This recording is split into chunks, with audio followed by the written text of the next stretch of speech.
Cinema நடிகர்களோட birthday அப்படின்னாலே mostly அவங்களோட வீட்ல செலிப்ரேட் பண்றாங்களோ இல்லையோ, ஆனா கண்டிப்பா அவங்களோட ரசிகர்கள் அத செம்ம கிராண்டா செலிப்ரேட் பண்ணிருவாங்க. அந்த விதத்துல நெறைய ஹீரோஸோட ஃபேன்ஸ் எல்லாமே என்ன பண்ணுவாங்களா, அவங்களோட பர்த்டே அப்படின்னு வந்துட்டாவே இந்த கட் அவுட் வைக்கிறது, பால் ஊத்துறது, அத தாண்டி வந்து நெறைய மக்களுக்கு நல்லது பண்ணணும் அப்படின்றக்காக ரத்த தானம் பண்றது, அன்னதானம் பண்றது அப்படின்னு சொல்லிட்டு தொடர்ந்து அவங்களோட பர்த்டேவ செம்ம கோலாகலமா செலிப்ரேட் பண்ணுவாங்க.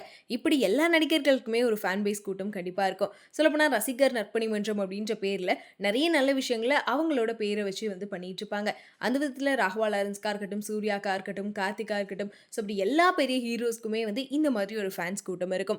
அந்த விதத்துல இன்னைக்கு நம்ம கார்த்தி அவர்களோட பர்த்டே முன்னிட்டு அவரோட ரசிகர்கள் 125 பேர் ரத்த தானம் பண்ணியிருக்காங்க. இந்த விஷயம் தான் சோஷியல் மீடியால இப்ப பெருசா பேசப்பட்டு வருது. ஏன்னா மோஸ்ட்லி வந்து இந்த மாதிரி ஹீரோஸோட பர்த்டே அப்படின்னாலே அவங்களோட ரசிகர்கள் நெறைய நல்ல விஷயங்களா பண்ணுவாங்க அப்படின்னு தெரியும். ஆனா இந்த தடவை இவரோட பர்த்டே முன்னிட்டு 125 பேர் வந்து ரத்த தானம் பண்ணியிருக்காங்க அப்படின்ற விஷயம் கண்டிப்பா இது ஒரு பெரிய விஷயம் தான்ப்பா. இவ்ளோ பேர் வந்து நல்லது பண்ணியிருக்காங்களே அப்படின்னு சொல்லிட்டு சோஷியல் மீடியா ஃபுல்லா இத பத்தி தான் பேசிட்டு இருக்காங்க.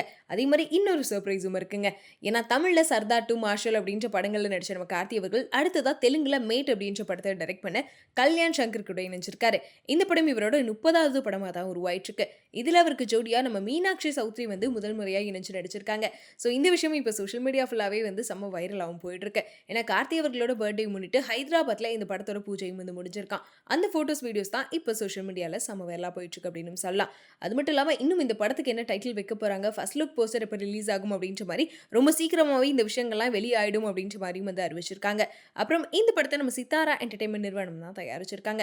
ஆல்ரெடி கார்த்தி அவர்களோட ஃபேமிலில எல்லாருமே செம்ம ஹாப்பியான மூட்ல இருக்காங்க அப்படின்றது நம்ம எல்லாத்துக்குமே தெரிஞ்ச விஷயம் தான். ஏன்னா ரீசென்ட் டைம்ஸ்ல பாத்தீங்கன்னா இவங்களோட ஃபேமிலி பத்தி தான் இப்ப அதிகமா பேசிட்டு இருக்காங்க. ஏன்னா நம்ம கார்த்தி அவர்களோட அண்ணனான சூர்யா அவர்களோட கருப்பு படம் ரிலீஸ் ஆகி பிளாக் பஸ்டர் ஹிட்டுமே குடுத்துருச்சு. அத தொடர்ந்து இவங்களோட ஃபேமிலில இருக்க எல்லாருமே இதுக்கு வாழ்த்துக்கள் சொல்லியிருந்தாங்க. முக்கியமா கார்த்தி அவர்களும், சூர்யா அவர்களும் ட்விட்டர்ல ஃபன் பண்றதா இருக்கட்டும். ஸோ இப்படி இவங்களோட ஃபேமிலி பத்தி தான் தொடர்ந்து பேசப்பட்டு வந்துச்சு. அது மட்டும் இல்லாம கார்த்தி அவர்களோட அடுத்த படத்தோட அப்டேட் எப்போ வரும் அப்படின்னு சொல்லிட்டு அவரோட ரசிகர்களும் ரொம்ப ஆர்வமா வெயிட் பண்ணிட்டு இருந்தாங்க. இப்படி இருக்க நேரத்துல அவரோட 30வது படம் வந்து சீக்கிரமா வந்து அதுக்கான தலைப்பு ரிலீஸ் ஆக போகுது. ஃபர்ஸ்ட் லுக் போஸ்டர் வரப்போகுது. அது என்ன மாரி படமா இருக்கும்? என்ன கேரக்டர்ல நடிச்சிருப்பாரு அப்படின்னு சொல்லிட்டு எல்லாருமே வெயிட் பண்ணிட்டு இருக்காங்க.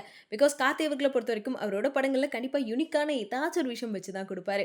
ஒண்ணு சீரியஸான கதைகளா இருந்தாலும் சரி, இல்ல செம்ம ஜாலியான கதைகளா இருந்தாலும் சரி, அது பார்க்குறப்போ ஒரு மாரி என்டர்டெயின்மென்ட்டான ஒரு படமா தான் அமைஞ்சிருக்கும். அந்த விதத்துல தான் இந்த படமும் என்ன மாரி படமா அமைஞ்சிருக்கோ, இல்ல என்ன மாரி கேரக்டர் பண்ணியிருக்காரு, என்ன யூனிக்கான விஷயங்கள் வந்து பண்ண போறாங்க அப்படின்னு சொல்லிட்டு, அவரோட ஃபேன்ஸ் எல்லாமே இதோட அப்டேட்காக ரொம்ப ஆர்வமா வெயிட் பண்ணிட்டும் இருக்காங்க. அதே மாரி நெறைய பேர் நம்மளோட கார்த்தி அவர்களுக்கு வந்து அவங்களோட வாழ்த்துக்களையும் சொல்லிட்டு வராங்க.